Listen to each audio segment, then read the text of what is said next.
Saya sebagai seorang yang sudah berusia sudah lanjut, sudah 70 tahun lebih ya, itu sangat bersebati lah dengan apa yang disebut Pancasila, karena itu bagian dari proses kehidupan saya sejak dari awal. Bagaimana saya menyerap nilai-nilai dia dari Pancasila, nilai-nilai demokrasi Pancasila. Saya membaca buku Bung Karno dulu, bagaimana Pancasila itu lahir, bagaimana itu. Saya beruntung lah sebagai seorang warga negara Indonesia dan hidup di bawah sebuah sistem dasar negara filosofi yang Pancasila, sebuah nilai-nilai luhur, nilai-nilai kebudayaan yang tinggi, yang itu menjadi kita bangsa Indonesia menjadi lebih kuat, lebih satu. Saya tak bisa membayangkan kalau kita Indonesia ini dulu tidak mempunyai dasar filosofi negara bangsa sehingga itu seperti apa bangsa Indonesia seperti itu. Bangsa heterogen sekali kan bangsanya, bahasa sekali. Bagaimana kita memanai Bhinneka Tunggal Ika. Nah kalau itu tidak ada, itu menurut saya kita menjadi satu bangsa yang berat lah mempertaruhkan mengaruhi kehidupan kita. Konflik politik, konflik etnis, konflik kepentingan segala macam bertubi-tubi. Nah, itu menurut saya Pancasila itu memang sebuah filosofi mempersatukan. Kita dipersatukan oleh dua hal, dasar negara Pancasila dan bahasa. Karena kita satu bahasa, kalau kita tak punya bahasa, dulu bahasa Melayu yang dipakai sebagai cakap pakai bahasa Indonesia, kita tak tahu bagaimana. Kan sangat heterogen, sangat etnisitas kita. Nah itu menurut saya makin terpenting dari keberadaan filosofi dasar negara kita. Karena itu kemarin pas tanggal 1 Juni saya di rumah, karena di rumah saja saya membaca lagi buku-buku lama dan saya mendapat inspirasi untuk menulis sebuah puisi yang untuk mengenang hari lahir Pancasila itu. Puisi saya ini saya beri judul Bung hari ini 1 Juni. Jadi puisi ini memang saya tujukan kepada Bung Karno sebagai yang melahirkan Pancasila itu, menggagas lahirnya Pancasila itu, dan saya terhormat pada dia dan juga bersedih karena dia secara tidak terasa oleh kita, tersingkir dari peta sejarah. Tidak bisa kita bayangkan dengan kebesaran dia itu, dia bisa hampir nyaris terlupakan oleh sejarah. Nah, itu menurut saya ini memang sedikit rasa pedih untuk bagi kita yang pada sekarang, bagi saya yang anak muda, tak tahu saya, tapi saya yang sudah usia di atas 70 tahun itu masih merasa kepedihan lah, kepedihan sejarah, kepedihan sebuah tentang seseorang yang sebesar jasanya, dan dia bilang jangan lupakan sejarah, tapi dia melupakan sejarah. Ini sebuah tragedi sejarah, tragedi sebuah kehidupan, sebuah sistem demokrasi seperti kita ini. Bung hari ini 1 Juni, Bung kepalmu lunglai, di rumah tua diruntuhkan kekuasaan. Di bangku sekolah kanak-kanak menghapus namamu dari buku sejarah. Foto-fotomu diturunkan dari dinding kantor lurah. Wakil-wakil rakyat mengetuk palu, menyingkirkan jejakmu dari peta sejarah. Mempreteli kata demi kata Pancasila dan menyimpan maknanya di dalam laki-laki demokrasi. Aku dulu mengenal kepalmu dari buku tua yang dibeli di pojok sebuah bioskop dari sisa uang sekolah, yang dulu harus disuruh khawatir disita pemerintah, dan dari pidato-pidatomu di tanah lapang, rapat-rapat raksasa penuh gairah. Bung, dulu kau yang bilang jangan lupakan sejarah. Tapi kini mereka membudangkan kitab-kitab ajaranmu, mematikan pita-pita suara pidato-pidatomu. Bung, kini di Blitar tempatmu, bukan di Kalibata. Cinta menguburkanmu dalam senyap, tanpa suara bedil, tanpa orasi para penguasa. Hanya air mata cucumu, ratap panjang para mengagummu. Bung, meski sejarah boleh ditulis ulang, arwahmu takkan bisa tenang. Yang menguji dan yang menghujat kini bersilat lidah, mengepalkan tinju, membasahi sejarah dengan air ludah. Bung, hari ini 1 Juni, aku tak tahu masih adakah namamu ketika bendera dikerek dan orang-orang bertabik. Bung, hari ini 1 Juni, aku menemukan kembali fotomu di buku-buku tua, di lemari-lemari tua, di bawah bendera revolusi. Lelaki segak bersafari putih, di genggammu gulungan kertas. Adakah yang tahu puisi apa yang kau tulis di situ? Kami harus membaca kembali semua buku-bukumu, mendengar ulang pidato-pidatomu. Bung, inilah politik, itulah perjuangan. Aku tahu kau tak bersedih, karena dulu kau tak mengejar pamrih, kecuali ingin menyebarkan merah putih. Bung, mestinya kami ini berterima kasih. Dan Pinang tahun ini 2020. Laskar sehalus debu. Hanya dengan laskar sehalus debu kau bungkam kesombongan dunia. Masihkah angkara murka merajalela ketika para laskar setia kau tarik mundur ke baratnya? Masihkah dengan lancang mereka berkata, kamilah penyelamat dunia? Para pendusta tak pernah menikmati indahnya taubat nasuha. Terima kasih. Assalamualaikum warahmatullahi wabarakatuh. Waalaikumsalam. Salam sastra dan salam jumpa dalam apresiasi puisi memperingati Hari Lahir Pancasila tahun 2020 yang dikaja oleh Balai Pelestarian Nilai Budaya Kepulauan Riau. Banyak cara yang dilakukan oleh anak bangsa dalam mengekspresikan kecintaannya pada tanah air. Dalam hal ini tentang Pancasila. Tidak terbatas hanya untuk kalangan tertentu saja. Di sini telah hadir beberapa penyair yang akan menyampaikan tentang pandangan dan ekspresinya. Penyair dalam mengekspresikan dirinya bisa dalam bentuk puisi atau karya budaya lainnya sebagai media ekspresi. Di tengah kita telah hadir teman-teman penyair dari lintas generasi. Mereka nanti akan mengekspresikannya lewat bahasa kata. Apa dan bagaimana Pancasila sebagai ideologi dan landasan hidup bangsa Indonesia dalam berkehidupan, berbangsa dan bernegara. Kami perkenalkan yang pertama Saudara Zainal. Beliau adalah seorang penyair muda generasi kekinian, dan juga Saudara Rendra Setiadi Harja. Selain sebagai penyair, keduanya adalah juga seorang pemantau. Khusus untuk Saudara Rendra, beliau juga adalah seorang dosen pada salah satu perguruan tinggi di Kota Tanjung Pinang. Selain membaca puisi, nanti kita akan berbincang tentang proses kreatif dalam penulisan puisi. Untuk mengawali acara kita, maka kami panggil Saudara Zainal untuk membacakan puisi. Silakan. Baik, terima kasih Mas Heru selaku Ketua Dewan Kesenian Kabupaten Tanjung Pinang. Dalam hal ini sebelumnya saya ucapkan terima kasih kepada BPNB Provinsi Kepulauan Riau yang telah mengundang kami hadir untuk membacakan puisi.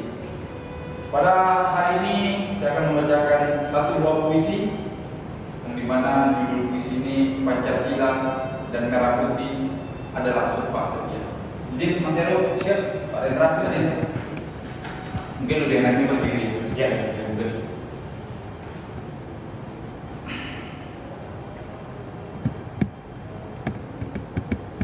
Pancasila dan Merah Putih adalah sumpah setia.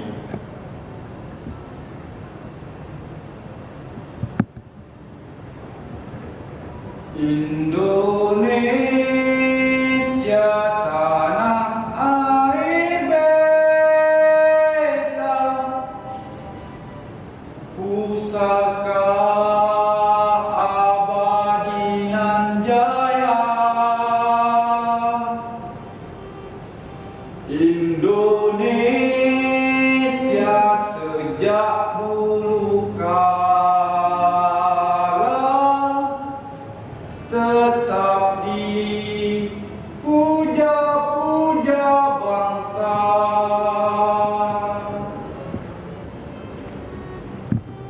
Dalam sejarah paling silam, Pancasila adalah panji, dan merah putih adalah ibu pertiwi yang harus kita jaga. Ada bangsa, ada Pancasila, ada tekad merdeka, kita jadikan satu sumpah, menjadikan segenap dengar pada dunia, kita adalah Indonesia. Dalam keragaman, dari Sabang sampai Merauke, kita teriakkan Indonesia. Dalam perbedaan kita tetap satu sumpah, Indonesia. Darahku, darahmu tercecer di tubuhnya, mengalirkan sejuta rasa. Pada daging tubuh ini terderailah duka. Tubuh siapa yang mulai goyah? Aku, bangsa atau yang hilang tempat berpancang.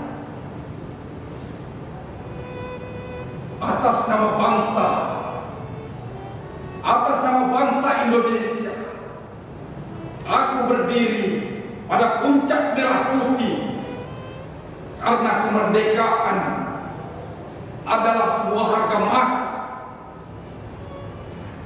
Atas nama bangsa Indonesia adalah harga mati. Baik, terima kasih Mas Heru. Itu satu buah puisi dari saya. Tadi mau baca kembali, mungkin ada tambahan atau seperti apa? Mungkin sementara satu puisi dulu, mungkin kita bisa mendengarkan teman-teman yang lain, atau kita bisa diskusi masalah. Kami ingin mengetahui proses kreatif Anda di dalam menulis puisi. Mungkin latar belakangnya. Baik, udah lama gak baca puisi ya. Jadi awal mula menciptakan puisi ini ketika PPNB memberikan sebuah undangan untuk membaca puisi bertemakan Pancasila. Sebelumnya ada satu buah puisi tapi sudah masuk dalam antologi puisi, yaitu Darah. Sudah beberapa kali juga saya tampilkan. Proses kreatif daripada merah Pancasila dan merah putih adalah Sumpah Setia itu, saya menjadikan sebuah, ini adalah sumpah setia yang dimana hari ini kami sendiri yang kaum muda harus mengacu sebenarnya, mengacu kepada Pancasila itu sendiri, bahwasanya dasar negara itu bagaimana menjadikan sebuah ideologi dalam diri untuk mencapai kemerdekaan itu tidak gampang, tetapi di sini kita harus sama-sama bangkit, kita harus sama-sama tegak karena Pancasila itu adalah harga mati. Itu sih Mas posisinya. Terima kasih. Sangat inspiratif sekali. Kemudian mungkin selanjutnya Bu Fredel. Cak. Baik, assalamualaikum warahmatullahi wabarakatuh. Terima kasih Mas Heru Bimoksono, Ketua Dewan Senior Pembina dan Saudara Kejayaan Ladia sudah membacakan puisinya yang luar biasa, dan sahabat budaya dan sastra di seluruh tanah air dunia. Pada kesempatan ini saya akan membacakan sebuah puisi. Jadi izin berdiri juga nih. Baiklah, puisi saya berjudul Aku Malu Jadi Indonesia Jika. Aku malu jadi Indonesia jika tak sebati akal dengan sujud, tak sehati rukuk dengan tafakur, tak seirama iktidal dan ayat-ayat mimbar. Aku malu jadi Indonesia jika ada dengung lapar dari got-got kehidupan, ada sengal haus dari aliran sungai, karena mereka tak ingin menyusun tangis di hadapan mata-mata kaya yang isi perutnya kadang lupa bahwa ia tak hidup sendiri di dunia. Aku malu jadi Indonesia jika retak belah tengahku terhembus angin Atlantik, perang derai darah jadi berita surat kabar, dan tak sejanji lagi seikat sembati. Aku malu jadi Indonesia jika tak ada lagi madah mufakat, yang nista jadi kesepakatan, yang tuba jadi minuman, yang jernih jadi ejekan. Wahai tuan-tuan merdasi, aku malu jadi Indonesia jika keadilan hanyalah gurauan semu di balik layar kaca, antara tawa lucu pembawa berita atau dagelan di balik kitab bisu dan teriakan palu sidang. Aku malu jadi Indonesia jika semua itu adalah Pancasila yang tak sengaja kau celah. Terima kasih. Saya kembalikan kepada Mas Heru. Luar biasa.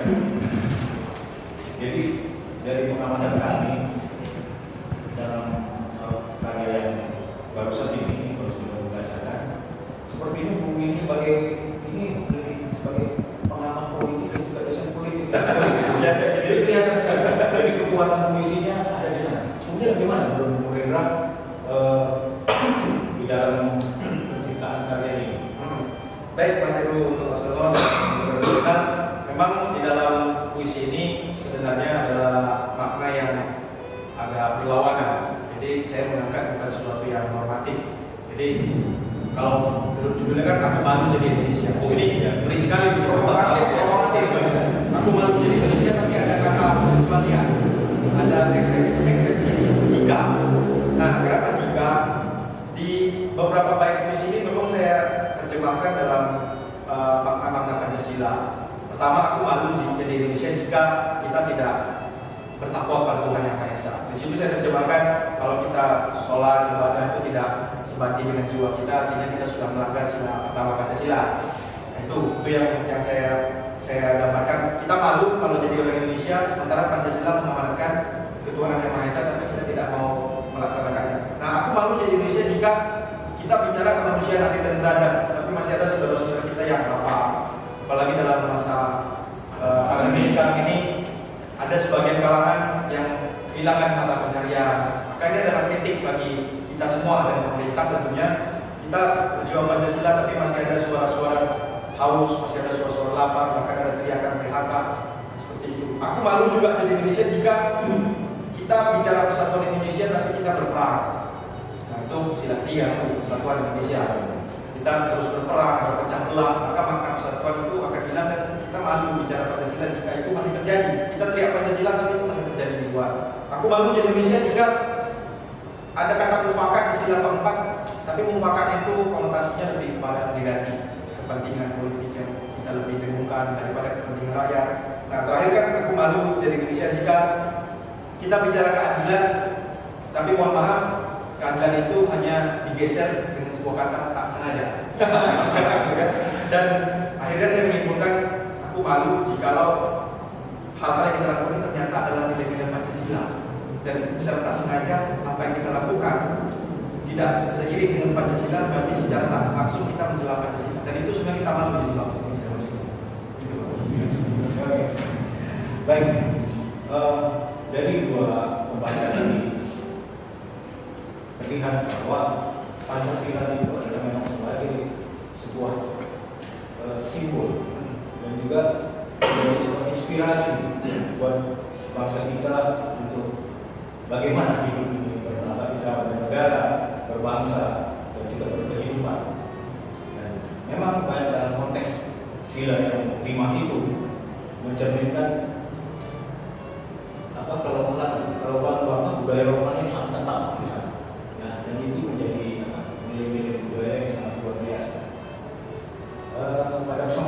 juga saya sebenarnya tidak perlu ingin ketinggalan juga. Saya ingin membacakan juga. Memang harus itu Ya. karena mungkin kan kami Karena sebagai ini bagaimanapun saya tahu ada orang membaca puisi, saya pun akan juga terpacu membaca. Saya akan membacakan sebuah puisi. Mungkin nanti ada berikutnya kita akan baca puisi yang kedua.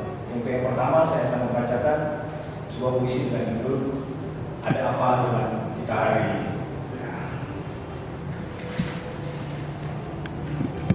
Ada apa dengan kita hari ini? Tiba-tiba rasa kebangsaan kita seperti tercabik-cabik. Mengapa hari ini kita mempertanyakan siapa kita? Suku kita apa? Agama kita apa? Sementara pendiri bangsa ini dengan tegas mengatakan Bhinneka Tunggal Ika, keberagaman dalam satu kesatuan. Ada apa dengan kita hari ini? Orang-orang di negeri ini semakin membabi buta, menjadi ternak kemarahan, begitu liar dan buas. Ajaran agama seharusnya menjadikan kita sadar sebagai manusia, bukan sebaliknya. Ayat-ayat Tuhan menjadi pembenaran kekerasan. Kekerasan tetap kekerasan, bukan dalil hukum. Buat apa setiap apel bendera membaca Pancasila, tapi tak meresap di jiwa? Ada apa dengan kita hari ini? Tiba-tiba melupakan sejarah besar bangsa ini. Atau kita belajar sejarah, hanya belajar sejarah, tapi tak mengerti sejarah. Preambul Undang-Undang Dasar 1945 dengan tegas ditulis bahwa negara ini dibangun berdasarkan Pancasila. Betapa hebatnya Soekarno merumuskan Pancasila sebagai ideologi bangsa ini, karena tahu tanpa ideologi yang kuat bangsa ini akan tercerai-berai. Meski sudah 75 tahun, bangsa ini tidak semakin baik. Ada apa dengan kita hari ini? Masihkah kita ini Indonesia? Wow. Biasa. Sebuah proses. Jadi saya mau memotret kehidupan kita hari ini di dalam Indonesia, bahwa puisi bagi saya bukan hanya sebagai sebuah karya sastra biasa. Puisi juga sebuah pencatat sejarah atau pencatat peristiwa yang terjadi pada hari ini dimanapun berada, dan itu selalu mengilhami, dan itu akan terus hidup dan akan terus ditulis. Nah, sebagai tanggung jawab seorang penyair adalah tidak salah satunya adalah sebagai pencatat yang baik, karena di sana kita akan bicara tentang semua hal secara jujur dan datang dari hati kita, dari kalbu kita yang paling dalam. Mungkin pada sisa kedua ini akan membaca puisi lagi. Ya, karena tadi ya Mbak Rendra membaca puisi, masalah dia mengkajinya lebih ke dalam. Saya mungkin tergiat lagi ingin membacakan puisi karena tadi mendengar Mas Heru, terus Pak Rendra membacakan puisi. Saya pikir saya coba satu puisi lagi, tapi di mana puisi ini sudah lama sebenarnya saya tulis tentang membaca Indonesia. Membaca Indonesia ini saya berikan gambaran awal dulu tentang keberagaman, bahwasanya Indonesia ini keberagaman, kita hebat, kenapa tidak Pancasila ini menyatukan kita. Di sini saya merangkumnya dengan membaca Indonesia. Silakan. Izin lagi, siap. Satu puisi membaca Indonesia.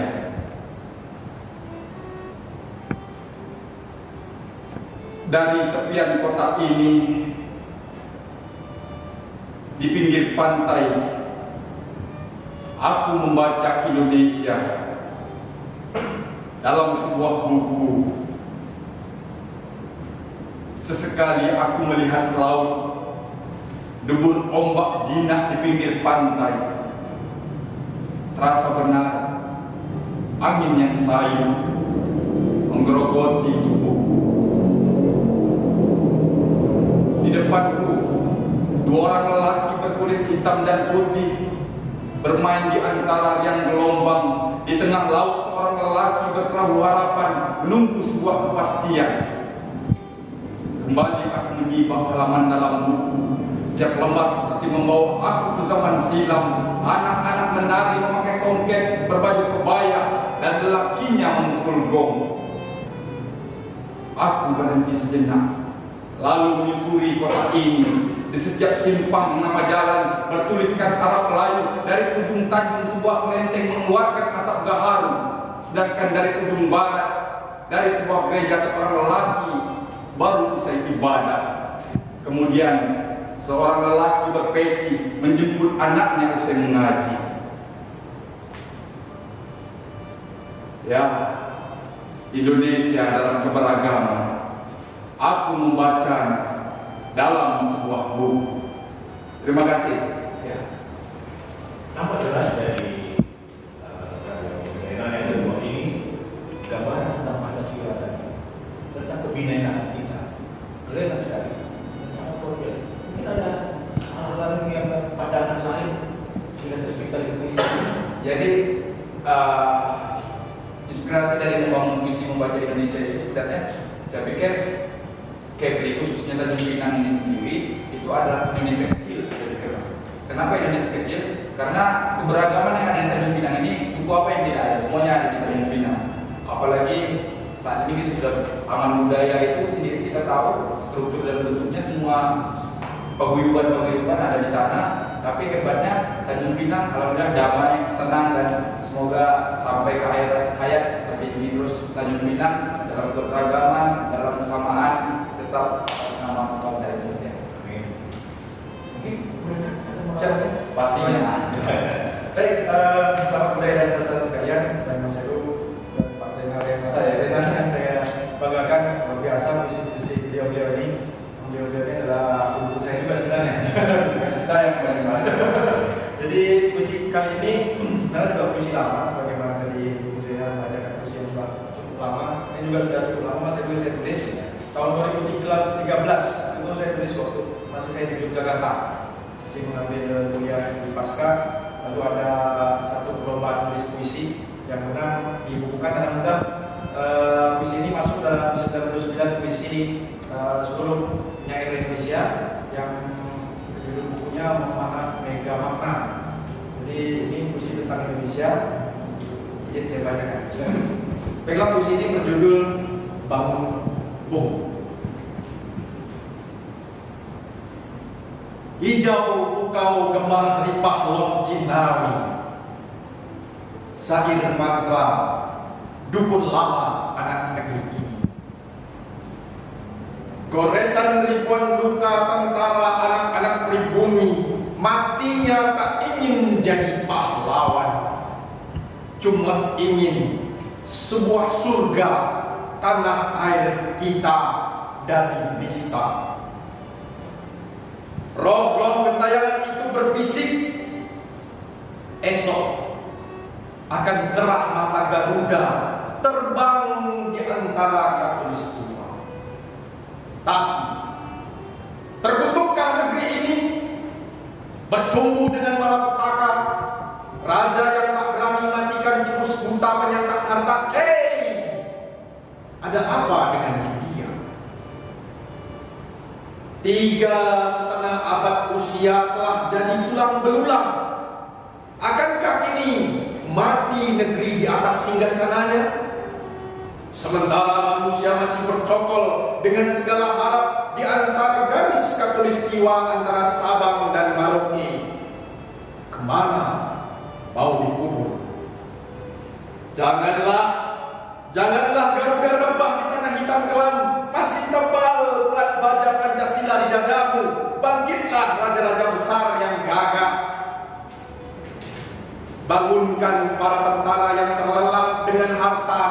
wanita. Borgol jemari usil yang suka mencolek, ini Nusantara yang satu, jangan diobok-obok dengan nafsu. Ayam jantan berkokok merdu, membangunkan jiwa-jiwa pribumi yang terlelap dengan mimpi-mimpi buruk. Kita masih ada hari pagi, Bung. Kibarkan bendera kita yang sempat kusam di tiang tertinggi. Berhentilah dari kenikmatan mimpi-mimpi basah neraka. Nadi kita masih denyut-denyut dengan merdeka, atau kita mau gadai semua nyawa. Hei Bung, sudah pagi ini, saatnya bangun, rangkul bangsa, pakai dasi merah putih kita. Kita melompat dari pulau ke pulau, senyumlah pada dunia. Katakan Indonesia kaya. Terima kasih. Kembali. Walaupun puisi lama tapi masih sejaman dengan kondisi luar biasa. Mungkin bisa menceritakan prosesnya bisa menjadi dalam sebuah kumpulan antologi bersama tadi. Ya, baik. Sebenarnya ini memang dikasih clue pada saat pertandingan itu tentang Indonesia. Artinya mereka tidak lebih fokus tentang apa. Tapi saya lebih banyak kita mungkin karena background saya ilmu politik, ilmu sosial politik. Saya selalu melihatnya dalam hal yang berkacamata politik yang kritis. Jadi kita ini sebenarnya sebuah negara yang kaya, bahkan sebuah lagu yang dulu pernah kita dengar, apa, tanam kayu bukan lautan. Lagu kolam susu. Ya. Jadi kita ini sebenarnya subur, dan kesuburan itu sudah dinikmati oleh bangsa lain juga selama 350 tahun atau 3,5 abad, dan sudah banyak pahlawan-pahlawan kita yang secara realnya, secara nyatanya mereka sebenarnya mati, gugur, wafat itu bukan karena mereka ingin disebut pahlawan. Mereka ingin satu cita-cita Indonesia ini merdeka, aman dari penjajah. Cuma niat mereka yang suci itu, kenapa bangsa ini setelah 75 tahun lebih kurang merdeka kita masih dalam keadaan yang banyak masalah. Nah ini yang makanya dalam puisi ini saya mendinisi hal itu. Kita punya Pancasila yang secara ideologi sebenarnya ideologi kita berbeda daripada ideologi kanan atau ideologi kiri. Kita punya ideologi yang memang spesifik yang kita sebut dengan Pancasila, yang ada nilai-nilai yang lebih spesifik dan khusus. Namun setelah kita merdeka lebih kurang 75 tahun, sepertinya kita lalai akan kemerdekaan. Makanya puisi ini sebenarnya ingin menyemangati kita masih punya hak. Menghadap kembali. Ya, menghadap kembali. Kita ingatlah pahlawan kita bahwa mereka bukan ingin mati disebut pahlawan. Mungkin bahkan mereka tidak pernah berpikir bahwa nanti namanya jadi nama jalan, jadi nama sebuah lagu atau apa. Tapi jangan kita sia-siakan perjuangan mereka. Seperti itu. Luar biasa. Baik, saya juga ingin membaca sebuah puisi yang kedua. Puisi ini juga kita akan berbicara tentang Pancasila. Karena ini adalah sangat kental sebagai sebuah ideologi yang ini menjadi landasan bagi kita untuk membangun negara ini. Judulnya Pancasila. Pancasila.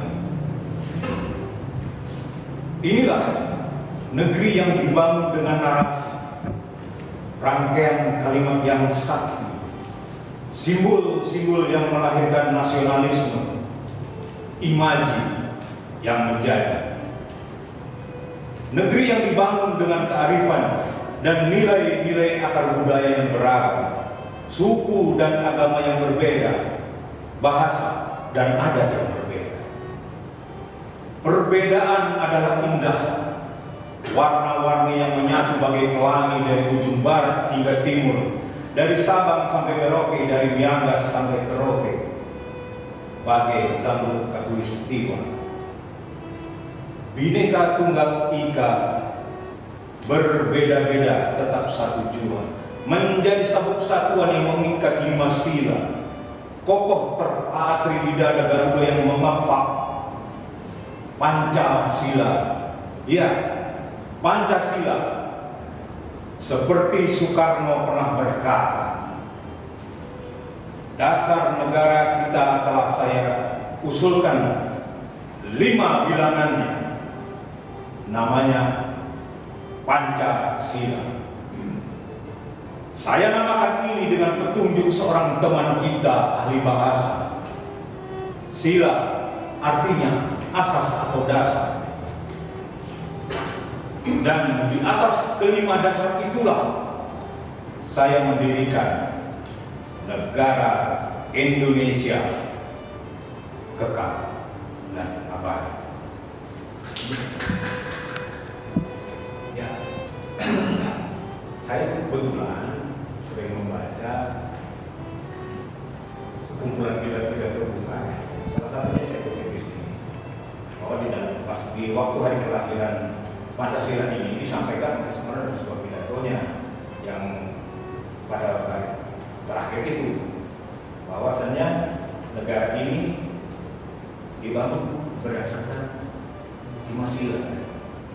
Ini sebuah pemikiran yang waktu itu sangat bernas, sudah melampaui berbagai beberapa kata yang bagi saya kata yang berarti melaksanakan syariat Islam itu menjadi pokok. Jadi menghilangkan perbedaan itu tadi soal keagamaan bahwa ini adalah memang dasar untuk seluruh bangsa dan tanpa membedakan agama tersebut.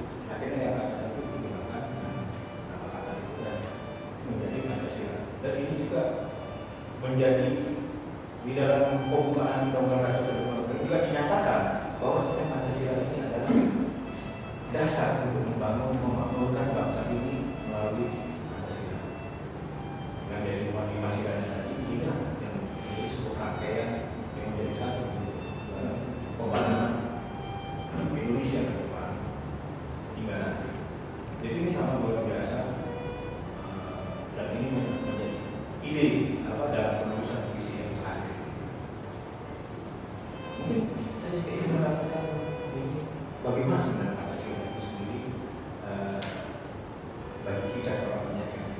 Apakah ini juga bisa menjadi sumber inspirasi lainnya di dalam penghargaan? Karena di Pancasila ini kan kita berkaca atau kita letakkan dia pada ideologi. Jadi penyair itu juga sebenarnya ideologi juga. Kalau saya menganggap bahwa Pancasila adalah roh kehidupan. Selama penyair itu hidup dan dia berada pada hidup, dia hidup berada ideologi itu. Maka Pancasila adalah ideologi dia berkarya. Nah, kenapa saya katakan ideologi dalam berkarya? Karena dalam Pancasila itu sebenarnya bukan hanya aspek 5 itu. Di penerjemahan Pancasila kan lebih banyak multi aspek. Jadi bisa berbicara masalah ketuhanan, maka lahirlah puisi-puisi sebagai religi. Dan puisi atau bicara masalah kemanusiaan banyak sekali puisi bicara masalah kemanusiaan. Sila kedua kalau kita bicara di Pancasila. Ada nilai persatuan juga demikian. Ada puisi-puisi perjuangan. Bahkan Hairil ada puisi tentang Buru, bicara bagaimana menyatukan Indonesia atau semangat-semangat pahlawanan. Puisi tentang mufakat atau musyawaratan. Nah, ini kan identiknya kepada para wakil-wakil kita. Nah, ini biasanya lahirlah puisi-puisi yang sifatnya kritik sosial dan sebagainya. Dan terakhir adalah bicara aspek keadilan. Jadi aspek keadilan kan banyak, ada aspek ekonomi, ada aspek kebudayaan, ada aspek macam-macam. Nah, artinya apa? Dari 5 nilai-nilai yang ada di Pancasila itu, dia menjadi titik tolak untuk menjadi dasar bagi penyair untuk melihat kehidupan. Dari kehidupan itulah dia akan bisa memfilter. Jadi Pancasila itu sebagai filter. Oh ini pedomannya begini kita. Seperti kalau kita beragama kita punya kitab suci. Titik tolaknya kan dari pedoman itu. Nah, namun kenapa kehidupan sosial kita berbeda dengan normatifnya? Yang normatifnya Pancasila. Nah, disitulah lahir puisi-puisi kritik, puisi-puisi perjuangan dan sebagainya. Sehingga Pancasila mau tidak mau itu menjadi ideologi. Ya kalau berpenyairnya berideologi itu. Saya tidak tahu kalau penyairnya di luar ideologi itu. Saya kira begitu mungkin Mas. Ya, kalau saya sih memandang Pancasila daripada bahasa puisi itu sendiri. Pancasila ini adalah kiblatnya bangsa ini sebenarnya. Kemanapun terombang ambingnya, kemanapun dia arahnya, kembalilah pada jalan pangkal jalan itu, yaitu Pancasila. Apapun itu semuanya dasar. Begitu hebatnya Bung Karno di zaman itu membangun sebuah landasan bagi bangsa ini untuk berpijak, yaitu atas dasar Pancasila. Pancasila ini sendiri, saya pikir ini sudah, kalau orang mengkaji A sampai Z-nya Pancasila ini sebenarnya aman-aman saja, tidak ada kerusuhan, tidak adanya perpecahan antara sesama kita kalau seandainya kita berkiblat kepada Pancasila ini sendiri. Karena saya pikir itu tadi satu kata Pancasila itu adalah kiblat kembalinya bangsa ini. Itulah sebenarnya. Sangat luar biasa, dan ini bisa menjadi inspirasi kita ke depannya untuk penciptaan karya-karya baru, mungkin dengan inspirasi dari Pancasila. Satu lagi Mas Heru, ya, Pancasila itu sebenarnya juga adalah sebuah visi bagi saya. Iya. Nah, karena tadi saya sepakat dengan Mas Heru ketika Bung Karno membacakan dasar negara pada 1 Juni 1945 yang pada hari terakhir suka berpidato tentang Pancasila, kita ketahui bahwa kondisi itu kan imajiner. Yang akan beliau sampaikan itu mungkin belum sesuatu yang ada di depan mata mereka pada saat itu. Jadi saya menganggap puisi Pancasila adalah puisi. Kenapa? Karena founding fathers kita, mereka bisa berpikir sesuatu yang berimajinasi bahwa bangsa ini akan seperti ini, akan ada agama, akan ada peradaban manusia. Artinya itu adalah puisi terbaik. Ya, Pancasila adalah puisi terbaik di bangsa ini. Artinya bagi seorang penyair, bapak bangsa kita sudah memberikan kita puisi terbaik. Satu dasar negara. Kalau itu dilupakan dan tidak menjadi satu ruh dia berkarya, saya kira itu amat ironis sekali. Itu saya kira. Ya, kita pun akan teringat kembali kepada masa sebelumnya, ya, kita sebuah pemuda. Itu juga sebuah misi. Ya, waktu itu ini Indonesia masih imajiner dalam kita belum ada, negara kita belum ada, tapi sudah disebutkan bahwa kita adalah bangsa Indonesia. Dan itu juga sebuah misi. Dan kemudian dengan Pancasila, kemudian disusul di pada 17 Agustus 1945. Di sana ada proklamasi. Itu puisi yang sangat sakral, tapi yang sangat sakral dari tubuh kita, dan itu yang harus kita ingat, ya sangat luar biasa. Mungkin lain waktu kita bisa bincang-bincang lebih panjang bersama ini. Nah, dalam kesempatan ini juga kami mengucapkan terima kasih atas kehadiran Bu Zainab, juga Pak Hendra. Semoga acara ini bisa menginspirasi kita semua dan bisa menanamkan kecintaan kita pada tanah air khususnya, dan kita juga akan lebih memahami sebenarnya Pancasila itu apa dan siapa kita itu siapa, karena ini adalah Pancasila yang merupakan gambaran dari diri kita sebagai bangsa Indonesia.